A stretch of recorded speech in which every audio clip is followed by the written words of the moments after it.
Podcast Network Asia. What's up? Welcome to the courtroom. I am Theo. And I'm Oj.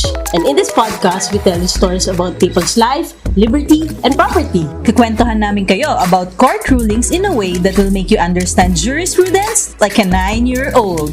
All persons before the honor Supreme Court of Justice shall give their thanks for the court now in session. So join us as we delve into true crime, political controversies, and all things tare de chismis every week.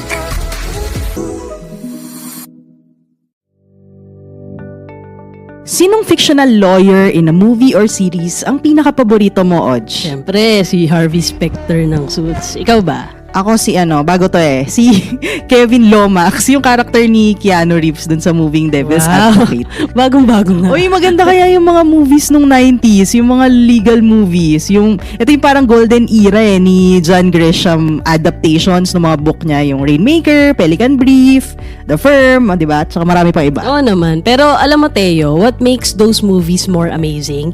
It's watching those movies or series with today's top-of-the-line TV technology. That's right, Oj. With Hisense TV's top-of-the-line features, you get to enjoy this immersive movie theater experience within the comforts of your own home. Hisense TVs are equipped with Dolby Vision, a stunning HDR imaging technology that brings extraordinary color, contrast, and brightness to the screen, at saka meron din siyang full array local dimming pro, which enables a way for LED TVs to improve the contrast ratio in dark scenes by dimming backlight zones. Bukod pa dyan, Oj, you get to hear all arguments in court clearly kasi they also have a Dolby Atmos, which makes you hear different sounds and effects from all angles. With a TV like that, baka akala mo you're in actual court na with your favorite movies or series character. Correct ka dyan. So, bring home your own Hisense Smart 4K ULED TV now and get a free soundbar for every purchase. Hisense TVs are available in appliances stores nationwide and also in Lazada and Shopee. For more information, follow @Hisense on Facebook and @HisensePH on Instagram. You may also visit hisense.com.ph. And speaking of favorite on-screen lawyers, actually, Oj, isa ring abogado/TV personality yung isa sa parties sa pag-uusapan natin ngayon. Yes, and it's actually one of the most requested case, Theo. And it's a story of an infamous lawyer and a former PBA commissioner who has to pay a hefty price for loving a married woman. This is the case of Joselano Guevarra versus Attorney Jose Emmanuel Eala. January 2000. Surely, Theo, maraming sumasayaw at kumakanta ng Larger Than Life ng Backstreet Boys nung time na to. Millennium to End of the world nga daw, but not necessarily ng Earth, pero yung mundo ng isang Joselano Guevarra. Pero, ano bang meron sa date na yan, Oj? Ito yung unang pagkikita nila Attorney Jose Emmanuel M. Eala, aka Noli Eala, at Joselano Guevarra. Pinakilala si Attorney Eala kay Guevarra ng then-fiancé niya na si Irene Moje as her friend who was married to Marian or Mary Ann Tantoco, with whom he had 3 children. Pagtapos ng kasal ni Irene at Guevarra noong October 7, 2000, napansin ni Guevarra na nakaka-receive ng cellphone calls and messages si Irene galing kay Attorney Eala. Yung mga messages pa is I love you, I miss you, or meet you at Mega Mall. Mega Mall sa friend ba to? PH lang. Anyway, napansin din ni Guevarra na napapadalas na late umuwi si Irene. Either very late at night or early in the morning, kinabukasan. At minsan, di na umuwi from work. When he asked about her whereabouts, as per Irene, natulog daw sa house ng parents niya sa Rizal or sobrang busy niya lang kasi sa work. Pero nung February or March 2001, 2 times daw nakita ni Guevarra na magkasama si Irene at Attorney Eala. Nung second occasion, kinonfront niya na sila. Kaso after nun, nilayasan na siya ni Irene. At nung April 22, 2001, hindi siya in-invite sa birthday celebration ni Irene. Wawa naman di invite. Uy, grabe siya. Kaso, Theo, alam mo yung masakit. Parang alam ko na, Oj. Sige, make hula. Kahit alam ka namang nabasa mo na yung Hindi case. ka invited. Bukod doon, yung hindi ka na nga invited, pero yung pinagseselosan mo, nandun. Yan talaga yun eh. Yun na nga. andun si Attorney Eala kasama niya mag-celebrate si Irene with her family and friends. So, out of embarrassment, anger, and humiliation, he left the venue immediately. After that incident, pumunta si Irene sa conjugal house nila at kinuha yung lahat ng personal belongings niya, pati yung pieces of furniture and her share of the household appliances. Pero Oj, may naiwan siya eh. Nakita ni Guevarra sa master's bedroom ang isang folded social card bearing the words I love you. At sa loob nito, merong handwritten letter dated October 7, 2000. Alala niyo ba yung date kanina, 'di ba? Ito yung araw ng kasal ni Guevarra at Irene. Wow, ano sabi sa letter? Malay ko, ako ba yung binigyan? Siyempre ito, basahin natin kung ano yung nakalagay dun sa letter. My ever dearest Irene, by the time you open this, you'll be moments away from walking down the aisle. I will say a prayer for you that you may find meaning in what you're about to do. Sometimes, I wonder why we ever met. Is it only for me to find fleeting happiness but experience eternal pain? Is it only for us to find a true love but then lose it again? Or is it because there's a bigger plan for the two of us? I hope that you have experienced true happiness with me. I have done everything humanly possible to love you. And today, as you make your vows, I make my own vow to you. I will love you for the rest of my life. I loved you from the first time I laid eyes on you, to the time we spent together, up to the final moments of your single life. But more importantly, I will love you until the life in me is gone and until we are together again. Do not worry about me. I will be happy for you. I have enough memories of us to last me a lifetime. Always remember though that in my heart, in my mind, and in my soul, you will always, and the wonderful things you do, be mine and mine alone, and I will be yours and yours alone. I love you forever. I love you for always. As long as I'm living, my Tweetie you'll be. Eternally yours, Nolly. Ang sweet naman and painful at the same time. At hindi pa doon nagtatapos kasi soon pati yung car ni Attorney Eala and car ni Irene nakita ni Guevarra na palaging nakapark sa 11th Street, New Manila. At nalaman din niya later on na doon na nakatira si Irene. Isa pang masakit, Oj, later on, nakita nung mga friends ni Guevarra si Irene kasama si Attorney Eala sa isang concert. And napansin nila na buntis na to.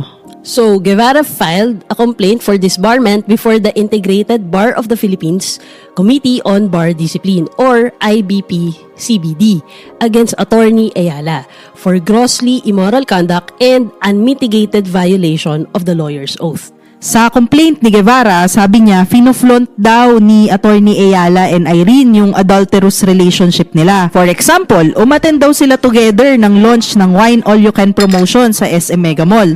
Na-report pa yung attendance nila doon sa event na yon sa Manila Standards and may picture pa sila together. So, yung adulterous conduct daw ni Attorney Eala and his apparent abandoning or neglecting of his own family demonstrate his gross moral depravity, making him morally unfit to keep his membership in the bar. He flaunted pa daw his aversion to the institution of marriage, calling it a piece of paper.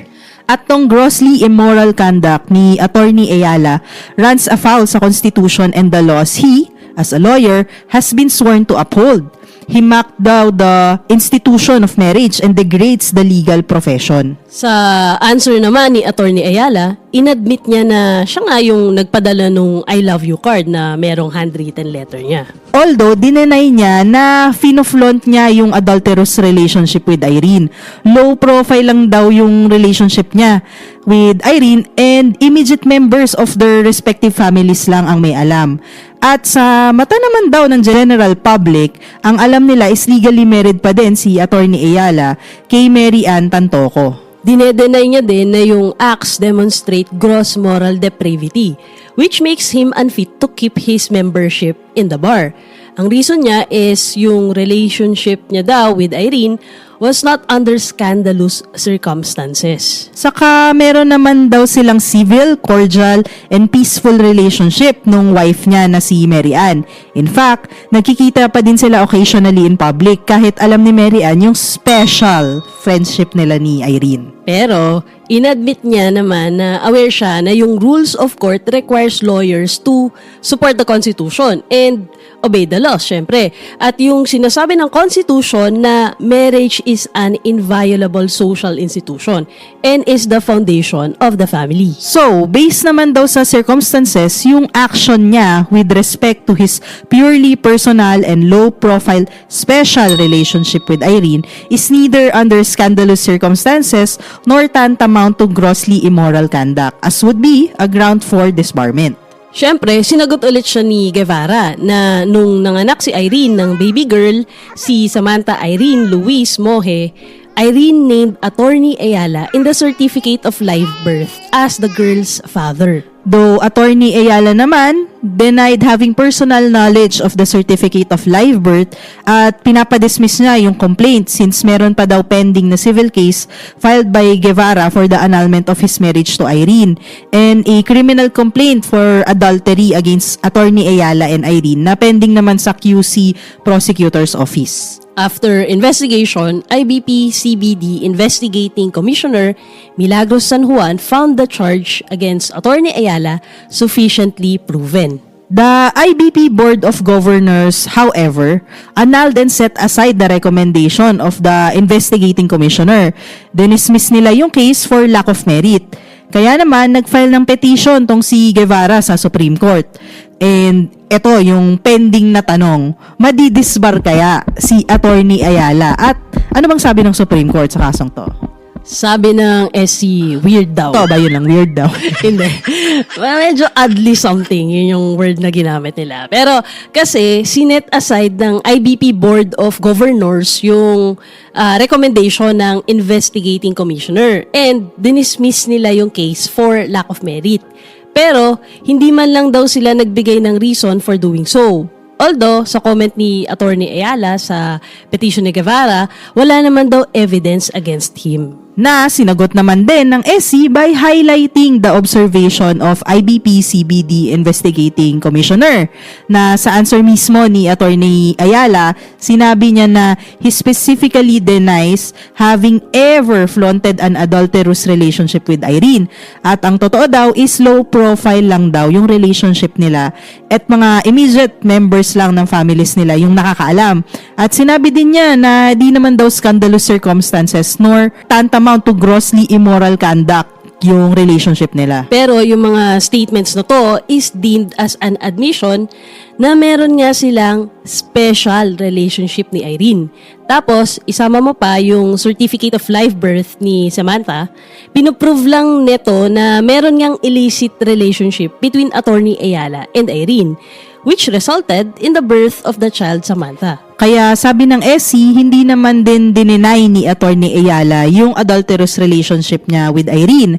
At pag sinabing adultery, under Article 333 of the Revised Penal Code, it is committed by any married woman na nakikipag-sexual intercourse sa lalaking hindi niya asawa, and by the man who has carnal knowledge of her, knowing her to be married, kahit pa later on ma-declare na void yung marriage nila. So, ang dinedenay ni Attorney Eala is yung pag-flaunt sa relationship nila ni Irene. Pero, hindi niya dinenay mismo yung adulterous relationship. Ito yung tinatawag na negative pregnant, which is a denial that is pregnant with an admission of the substantial facts alleged in the pleading. Dinenay mo yung qualifying circumstances pero you admitted the fact itself. Yung denial ni Attorney Eala of having personal knowledge doon sa birth certificate ng daughter ni Irene, negative pregnant din yun as per SC. Dinedenay niya yung existence ng birth certificate pero hindi niya dinedenay na anak nga niya si Samantha. As per the court, it has been sufficiently proven by more than clearly preponderant evidence, which is the evidence adduced by one party which is more conclusive and credible than that of the other party, and therefore has greater weight than the other. Kung sa criminal case, proof beyond reasonable doubt is necessary. Yung administrative case against a lawyer for disbarment or suspension, yung quantum of evidence na kailangan is clearly preponderant evidence. Kasi yung mga administrative cases against lawyers, they belong to a class of their own. Distinct siya at pwede siyang mag-proceed independently from civil and criminal cases. Although, ini-insist pa din ni Attorney Eala that disbarment does not lie. Kasi yung relationship niya daw with Irene cannot be contemplated under Section 27 of Rule 138 of the Revised Rules of Court, which provides the grounds for disbarment or suspension of attorneys by Supreme Court. Ano ba yung sinasabi dito ng mga grounds for disbarment, Teo? Di na natin iisa-isahin, pero hinighlight kasi ng SC na yung grounds for disbarment or suspension uses the phrase grossly immoral conduct and hindi under scandalous circumstances. Meaning, yung sexual congress ng isang lawyer with a woman na hindi niya asawa or without the benefit of marriage para masabing characterized as grossly immoral conduct shall depends on the surrounding circumstances. Yung present case kasi, about siya sa relationship between a married lawyer and a married woman who is not his wife. At immaterial dito sa case kahit discreet pa yung affair nila. Pati daw lawyer's oath vina-violate ni Attorney Eala. Kasi 'di ba sabi doon, I will support its constitution and obey the laws. Yung section 2, article 15 nga ng constitution sabi, marriage is an inviolable social institution. And sa family code din, 'di ba? Nakalagay doon na obligated yung husband and wife to live together, observe mutual love, respect and fidelity, and render mutual help and support. At bukod pa doon, na-violate niya din daw yung Rule 1.01 of Canon 1 of the Code of Professional Responsibility, which prescribes a lawyer from engaging in unlawful, dishonest, immoral, or deceitful conduct. Di lang yun, pati yung Rule 7.03 of Canon 7 of the same code, which prescribe a lawyer from engaging in any conduct that adversely reflect on his fitness to practice law. And as per SC, kahit pa ma-declare na void ab initio yung marriage between Guevarra and Irene, immaterial din yun kasi the acts complained of took place before the marriage was declared null and void. Private offense kasi, Odge, yung adultery. So, it cannot be prosecuted de officio or by means of information. Pero, kahit na ma-acquit pa si Attorney Eala and Irene sa adultery after trial, if the information for adultery were filed in court, the same would not have been barred to the administrative complaint against Attorney Eala. Ito nga yung na-mention natin kanina Teo, na distinct yung administrative cases against lawyers and it belongs to a class of their own. And they can proceed independently of civil and criminal cases. That's right. Kaya naman, the petition was granted and Attorney Jose Emmanuel Eala was disbarred for grossly immoral conduct, violation of his oath of office, and violation of the Code of Professional Responsibility.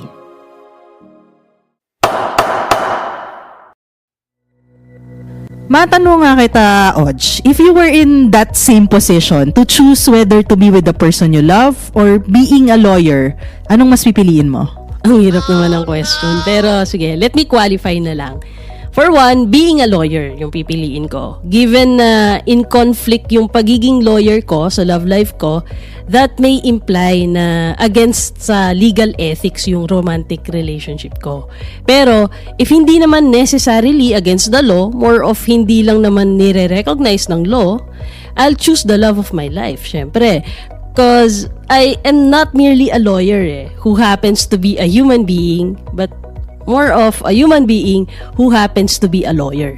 Ako din, I second the motion. Wala nang opinion. Pero may phone-in answer yung friend ko. None of the above daw. Kasi parehong yung study of law tsaka yung love life, paiyakin ka lang pareho. Char! So true. Joke lang. So, anyhow, namimili na rin naman tayo. You know what I would really choose given in any given day, Odge? It's actually peace and quiet. Wala doon sa choice. Alam mo naman ako, ayoko na masyadong komplikado. Sakto! The most uncomplicated TV fits right in your alley, Teo. Hisense is recognized as a global provider of flat panel TVs and household appliances. And with the all-new Hisense Smart 4K ULED TV, you get to have an immersive viewing experience while you enjoy that peace and quiet downtime with yourself. Hisense televisions are powered with High-View Engine, an AI-powered technology that enables fast graphic processing.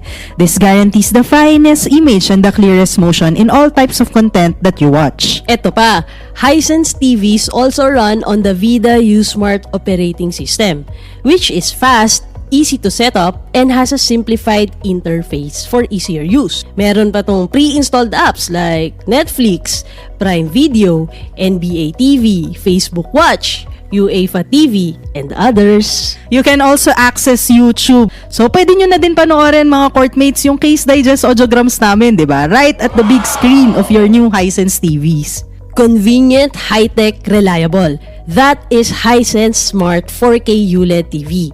Get your own Hisense Smart 4K ULED TV now and get a free soundbar for every purchase. Hisense TVs are available in appliances stores nationwide and also in Lazada and Shopee. For more information, follow at Hisense on Facebook and at HisensePH on Instagram. You may also visit their website at hisense.com.ph.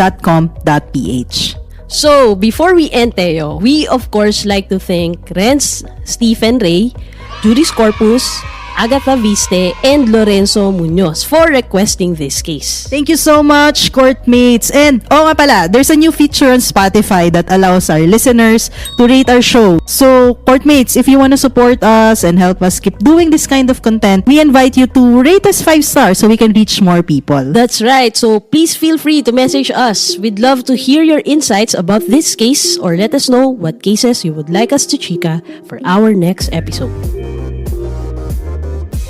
If you guys like our podcast, please don't forget to rate us 5-star and subscribe for free on Spotify or wherever you're listening to right now. You can also watch the audiogram version of this podcast on Facebook and YouTube.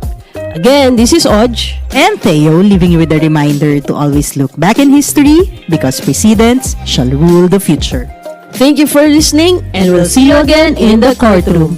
Bye-bye!